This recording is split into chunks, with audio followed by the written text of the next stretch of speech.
નમસ્કાર દર્શક મિત્રો, જનઅર્પણ ન્યૂઝમાં આપનું સ્વાગત છે।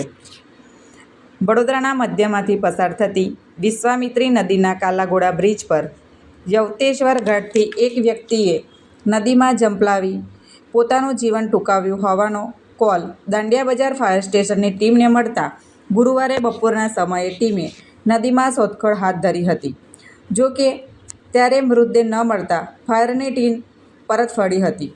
આજે વહેલી સવારે અકોટા સ્મશાનની પાછળ નદીમાં મૃતદેહ તરતો દેખાયો હતો। દાંડિયા બજાર ફાયર સ્ટેશનની ટીમ તાત્કાલિક ઘટના સ્થળે પહોંચી હતી અને મૃતદેહ બહાર કાઢતા ગઈકાલે જે વ્યક્તિએ જીવન ટૂંકાવ્યું હોવાનો કોલ હતો તે જ વ્યક્તિ રૂપેશ રાણાનો આ મૃતદેહ હોવાનું બહાર આવ્યું હતું।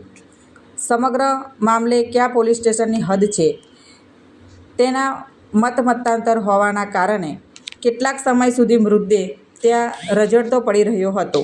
અંતે જેપી પોલીસ મથક હદ વિસ્તાર હોવાનું જણાવતા પોલીસે મૃતદેહને પોસ્ટમોર્ટમ અર્થે સયાજી હોસ્પિટલમાં ખસેડી અકસ્માતે મોતનો ગુનો નોંધી વધુ તપાસ હાથ ધરી હોવાનું જાણવા મળ્યું છે।